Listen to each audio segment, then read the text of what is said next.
have a really good culture because, they're here. They don't care what we're talking, but they care. They want to understand. They want to see what we're talking. Thank you to make a really good culture. Thank you. And I think so everything starts from his boss. I met him a couple of months ago on social media, and I search him, I share his information because I like his culture. And I met him a couple months ago, and I just say, hey, I need to see you. I would love to bring you to the community. Why? Because he has something that we needed. We are hard workers, but he has something that we need to learn from him. And Michael, thank you for joining us. Mm-hmm. And I really appreciate you're so busy and you make the space to be here with us. Thank you so much. Hey, you're welcome. I appreciate you. Thank you. You need to hold this thing. Good? Okay. All right, I'm the last one of the day, so we just get everyone stand up real quick. Everybody get up. Just shake it out a little bit so we can get a little energy in here before we wrap it up here. All right, we good? All right, I'll get it started. You can sit back down now. Thank you.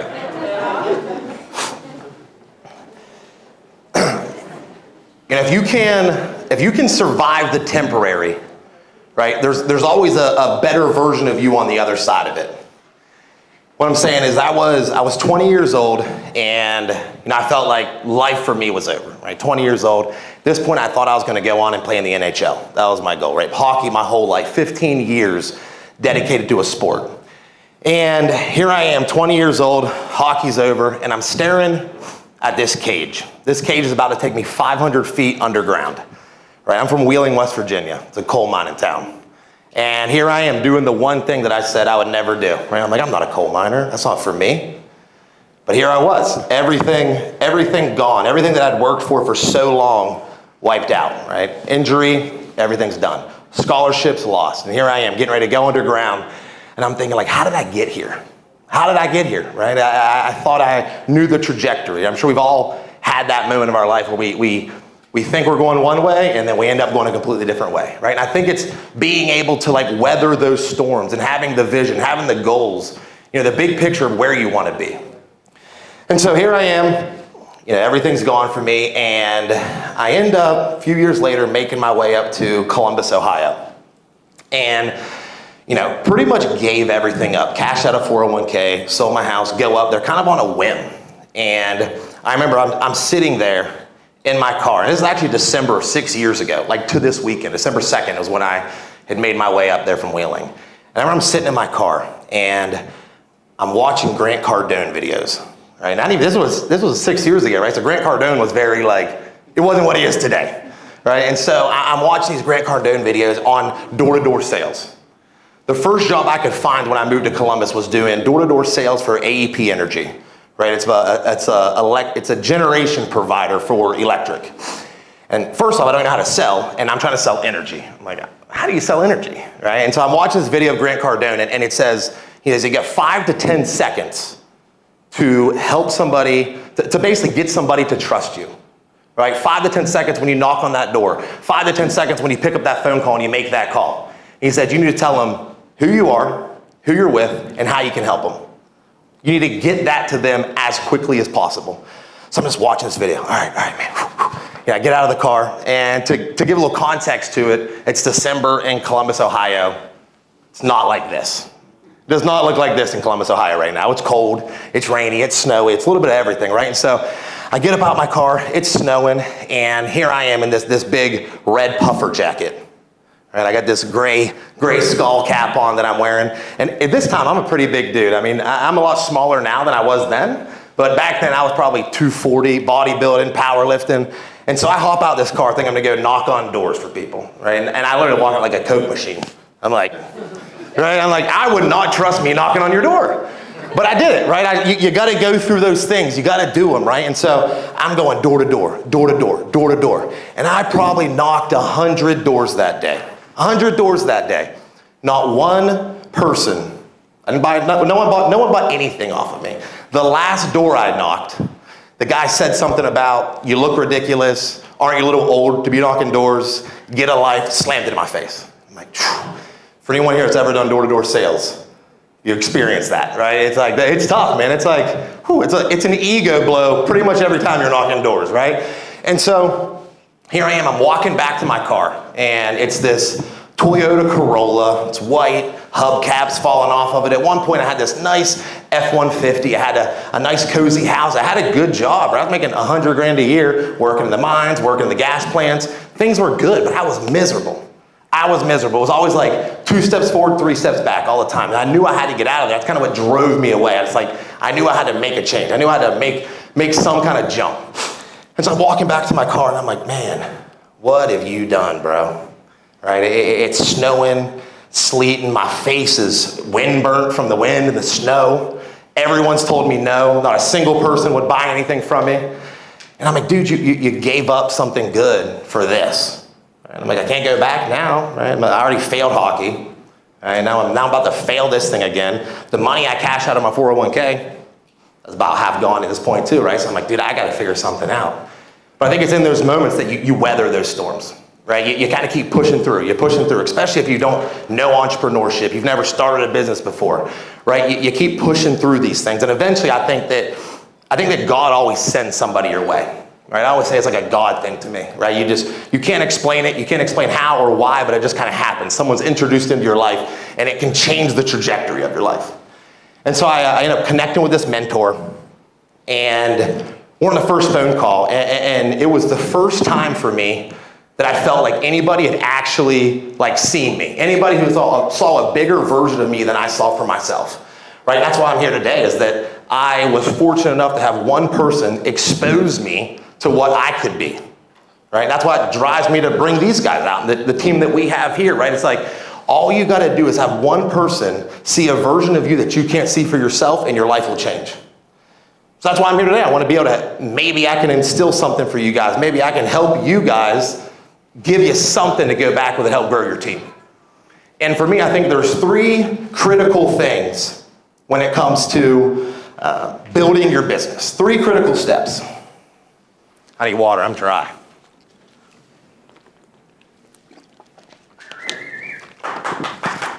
Thank you. It gets hot up here. But no, there's 3 critical steps. So 1 is your brand, right? Your brand and your story, right? The brand and the story is the thing that you need to create for people to get behind you, right? If you want to build a culture, if you want to get people, if you want to be a leader, right, you gotta tell that story to everybody, to the people around you, to the people you don't know. You gotta constantly be so driven for this story that people can get behind it, right? Because everybody wants to be a part of something bigger than themselves. So last year we did a hiring event. Right? In our first year, we had a pretty good year. And I'm feeling good about it, feeling pretty confident, grew the team pretty big. And so I have someone set up this hiring event for us. And usually this is something I would do myself, right? But I'm trying to delegate, trying to give everybody else opportunities. Sometimes it bites you. And she tells me, she's like, we got 15 people coming in. She puts stuff all over Indeed. Every single hiring thing that you could go to, she had it on there. She said, we have 15 people responded. So we rented out a conference room, kind of like this. Right, ran out this conference room, and I'm like, man, 15 people, this is awesome. Everybody wants to meet me, right? And so I remember I even reached out to our photographer, and I tell him, I'm like, hey, man, meet me at my house. Let me get dressed up in my suit, right? Let me make sure we look good. Everyone can get it on content. And I remember walking into the hotel, and the girl that set it up comes in, like, I can see something on her face, right? And she's coming up to me. She's like, we got a problem. And I'm thinking, like, too many people? Can't fit them in the room? She's like, there's one person showed up. I'm like, oh, that's the ego blow, right? It's like, those are those moments you don't even want to go in, right? But I had my team there, right? And so what example am I setting if I don't go in there, right? I had a whole speech planned. I mean, we got Columbus roofing cookies everywhere and t-shirts for everybody, right? And so I walk in and I do the speech. I talk to everybody like I'm talking to you guys. Like there's a room full of 50 people in there. And after one person that was there comes up to me. And at this point, I'm like trying to get anything out of the event, right? I was like, I need some kind of ROI at this point. And he comes up to me, starts talking to me, and I'm like, yeah, man, thanks for coming. I'm not sure what happened. I think everybody got the wrong address, maybe. There's supposed to be a lot more people here. How did you hear about us? And he said, well, man, I was laying in a hospital bed. And he said, a friend of mine sent me your podcast. And he said, at this moment in my life, I was so down, like literally contemplating life, right? He's like, I was miserable where I was at, all of these things, right? He said, I listened to one podcast of yours, and then I listened to another one, and then I listened to another one. He said, dude, by the end of it, I listened to all your podcasts, and I'm like, I gotta meet this guy. He said, 2 days later, you put up on your Instagram story that you had a hiring event. I said, wow. So all the things we did with Indeed and all these platforms, nobody came. I put one thing up on Instagram, this guy shows up. I'm like, yeah, man, are you interested in coming on? You know, what do we gotta do? He said, man, I'll be honest with you, dude, like, just from what you've done today and from what I've heard of you, like, I'll follow you into anything, man. And I'm like, that's incredible, right? And in that moment, I realized how important it is to have that brand, how important it is to have that story. I think a lot of us wait till we're to a certain point to think that we can talk about these things, right? Put ourselves out there. But me doing that, right? That guy standing in the back of the room back there, his name's Nate Saxton. He's done almost $2 million in volume in 8 months with my business. I mean, incredible. Let's give a round of applause for Nate.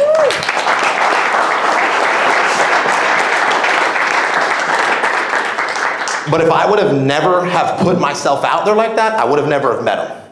Right, so that's the first thing. It's brand and story. You got to figure that out. Who are you? Everybody in this room has a story. Every one of you has gone through something that somebody else could get behind because they're going through it. Even if you're only a page ahead of the person behind you, like you don't realize how important that story is. Second thing is culture, right? I think culture is one of those things that just gets thrown around in today's society. Like everyone's talking about culture. What's culture? And for me, if I'm trying to define culture and being the leader of a culture, right? When I look at it, I think about like football. Where I think so often we hire people for a pulse. We bring people in. Anybody that's willing to knock a door, make a phone call, climb on a roof, we'll take them. Right? But what you do is you affect the culture in your business by bringing on anybody. This is why the story is so important, because that story is what's going to build the culture, right? The core values, who you are, what you stand for. That's going to become you. That's going to become your business. That's an extension of you. That's what culture is, right? And so I'm learning my thing. I'm learning about culture, right? And this year, you'll get a pretty good team. We're doing decent, but it's like we have so much more than what we're putting into it. And I can't figure out why. I'm like, man, like we got all these guys. This guy's got skill set. This guy's got skill set, but nobody's really stepping out and like being what we needed them to be. I'm talking to a mentor of mine. He says, man, he said, let me come and talk to him. Like, all right, he's a very successful individual. He's at a very high level in business. He's seen everything. And he says, let me come talk to him. And so he comes in, and the second he comes in, he takes a marker and just chucks it across the room. And everyone's like, what the hell's going on, right? And I'm sitting there like, I wasn't expecting, like, I've never seen this. This guy's like an even keel, 3 to 4 all the time. And it was the most dramatic thing that I ever said. And he looks around the room, he's calling every one of them out. He's like, what are you doing? What are you doing? He turns to this one, he says, hey, John. He said, you've been here longer than anybody. He said, look at your name on the board, man. He said, you're like 5th on the list. He said, you might want to consider, if this is even for you, you might want to give up roofing, man, because I don't think it's cut out for you. Turns around, rips a chair out from another kid, right? And I'm like, oh my God, dude, what's happening, right? And I'm just like kind of standing there, not even sure what to say, right? He goes through all of that and then storms out and leaves. And I'm like, oh no. It felt like we just got punched in the gut. Like it was like a playoff loss.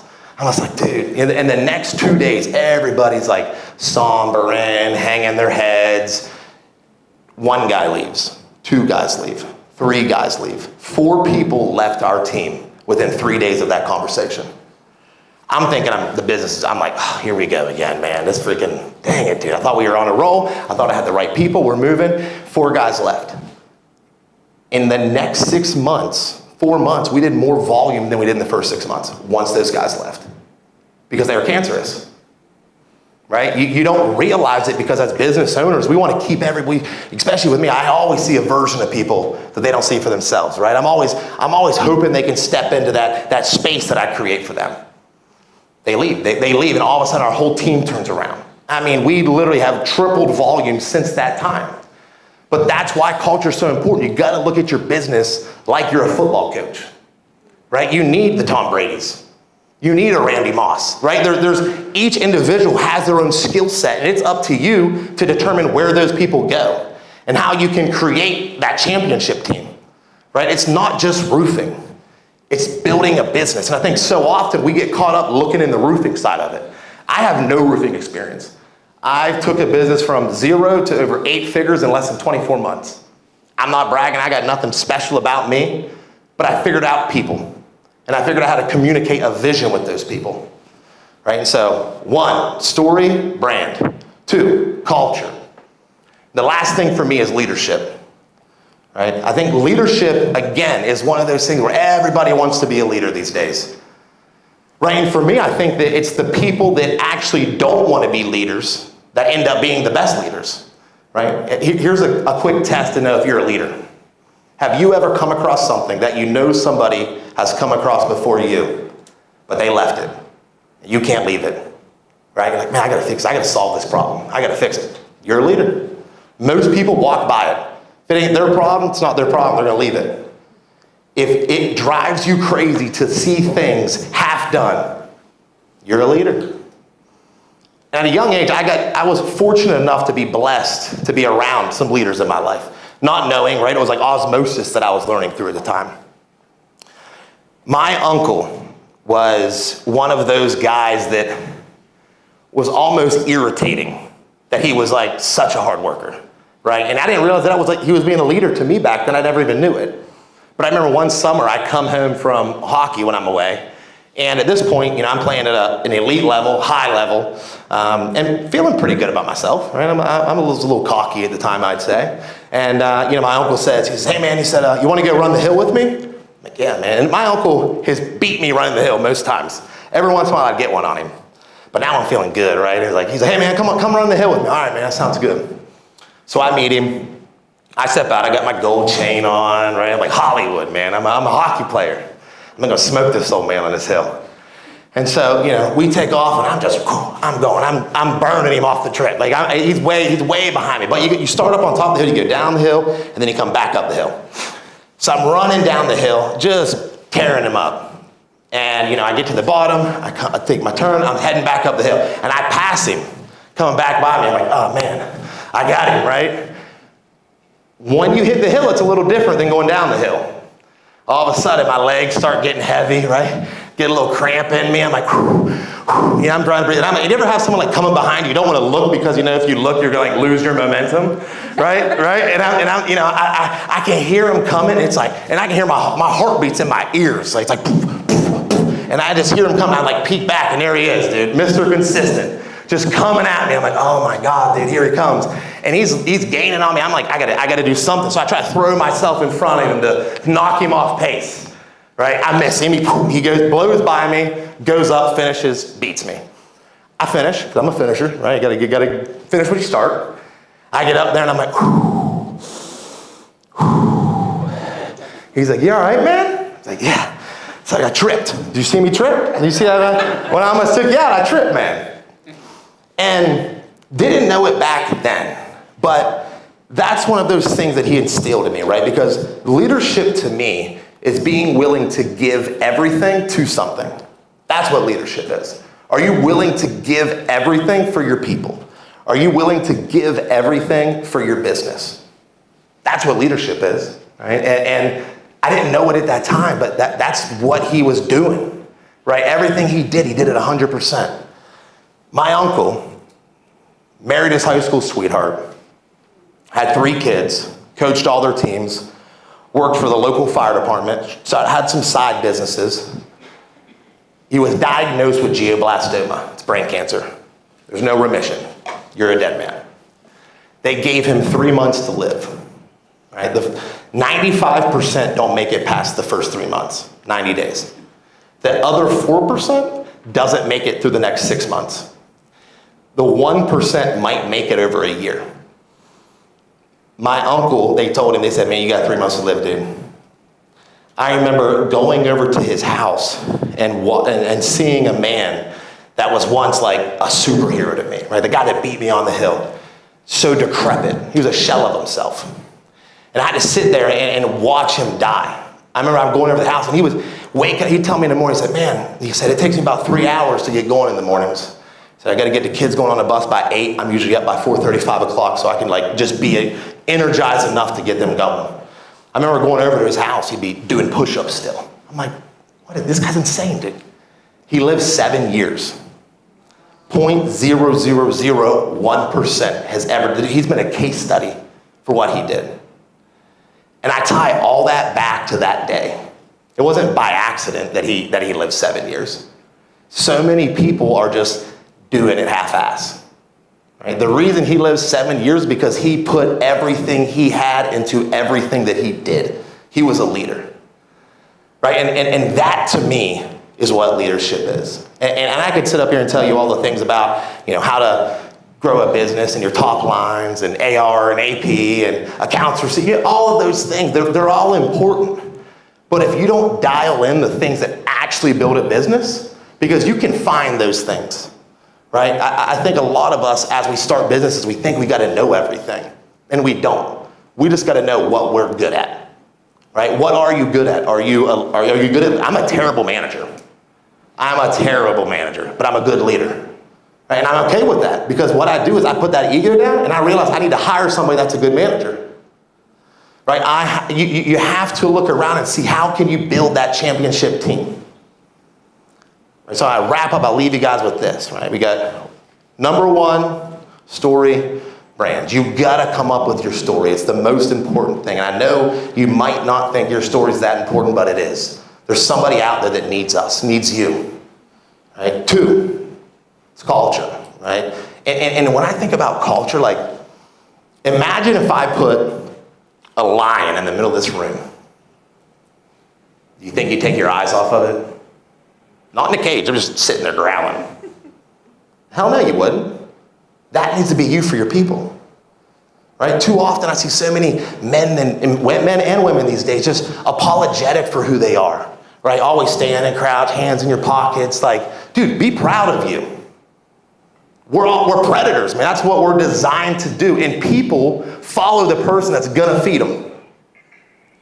That's what they need. That's what culture is. Be that person for your people. The third one is leadership, right? Leadership is so important because it's literally, you set the example. You decide the thermostat for your people. Right? Every room you walk in, you control it. It's up to you. That's something that you can always control, how you show up. Right? Don't be a half-ass leader. Be a real leader, because we need that these days. It's a scary world. It's a scary world. Right? And the people that are barely getting by are the scariest people. The people that are powerful, the leaders, that's the one I want to get behind. That's the one you can trust, because you know they're not inconsistent. So, that's it, man. I appreciate everybody having me out here today.